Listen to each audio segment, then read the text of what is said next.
Enter ethics, morals, manners. After the discussions we had about various subject matter and in various contexts, what pops up again and again are these notions of power, violence, and what we can consider disturbances of the social comfort.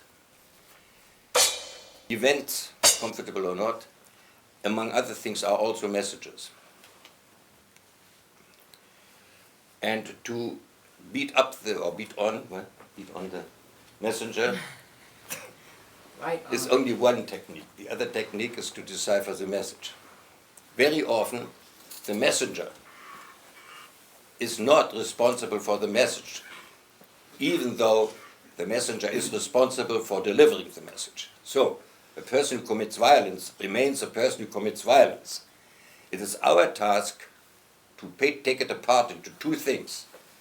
The messenger committed violence in order to deliver the message, but the message should be deciphered because it may not be violent. It may give us an idea of how to get messengers that can deliver without violence.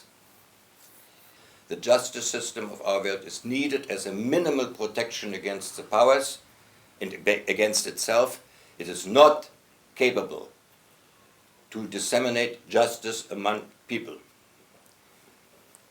Unfortunately, justice among people remains the privilege of neighbors.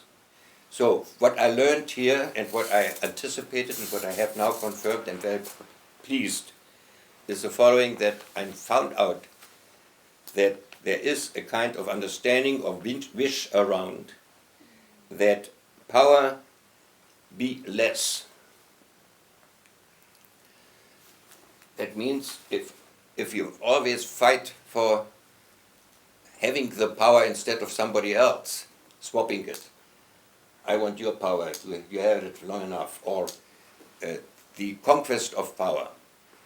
If that can be done so that at every time the conquest is made there is less power in the world, then it might make sense. So the slowly muting if power could become an endangered animal, which slowly will go into extinction, then we have understood what we have to do.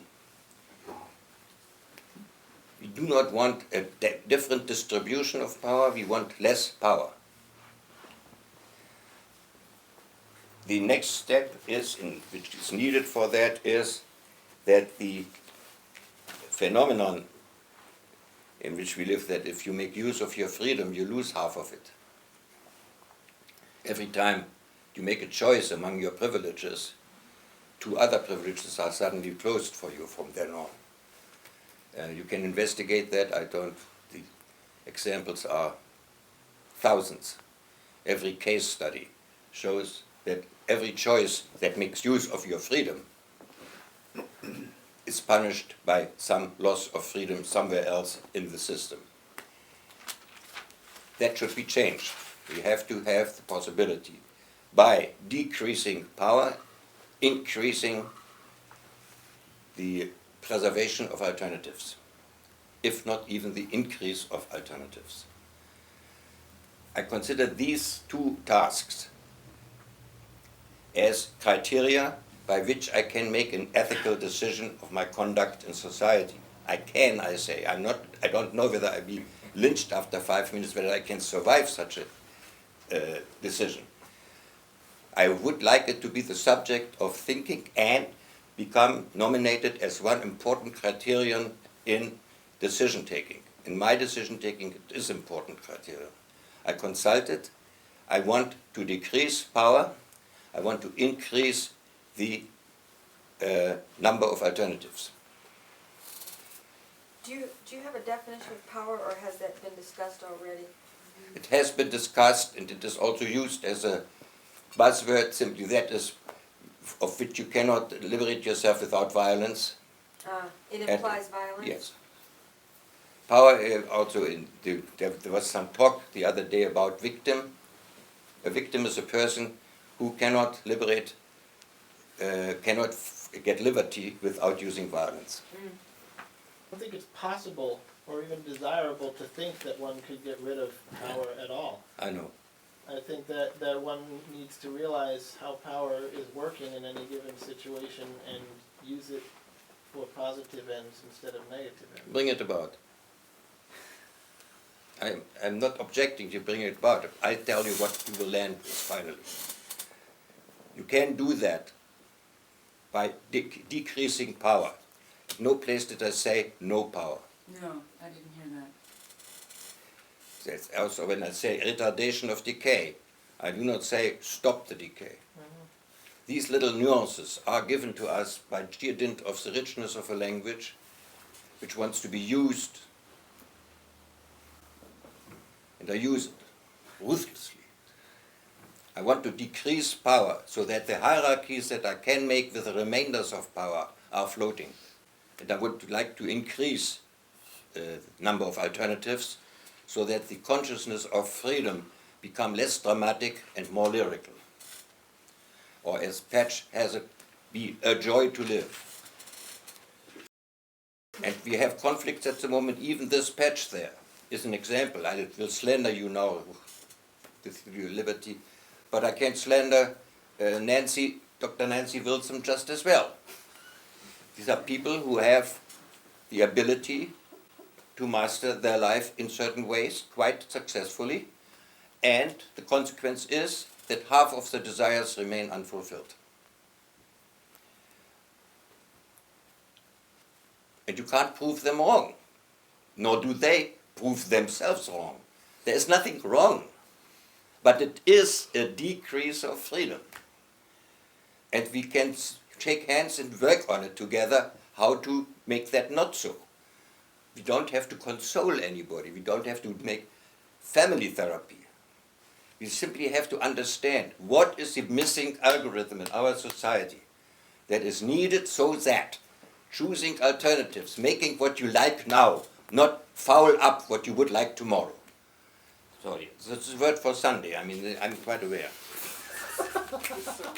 I call it ethics, and that's not quite arbitrary. I do it together with some friends I have who also are trying to come to grips with the term ethics. Maturana, von Förster, Glasersfield, tasked it for a long time quite passionately.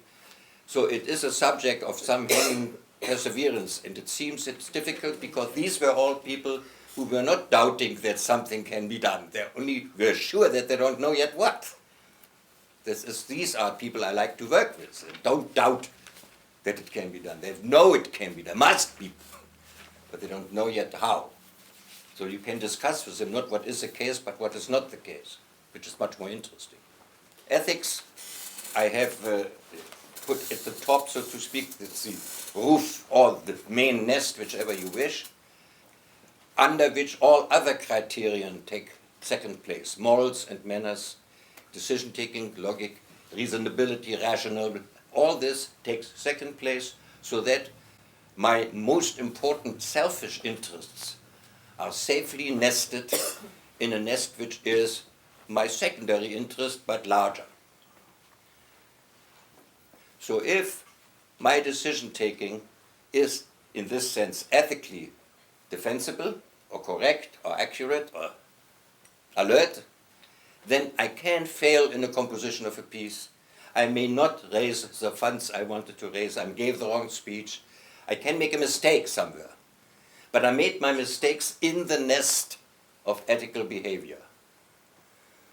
And the nest of ethical behavior is what we don't have any longer. So in this nest of ethical behavior, we have some other clubs of criteria, which we visit on Sundays or Thursdays. Thursday is cleaning day, right? Friday night. Friday night, yes, Friday night, right. And they have to do with what is called morals, which are laws that have not been written. We treat them as if they were laws, and when we look for where they have not been written. They are storytelling and the kind of parables and metaphors and all kinds of example stories The whole Bible is one big book of stories about what might be moral and is not moral, mainly not moral. It is really a scandal sheet if you read it carefully. It is the National Enquirer. It invented stories in order to show the depravity of the human nature and the pleasure in buying it in the morning.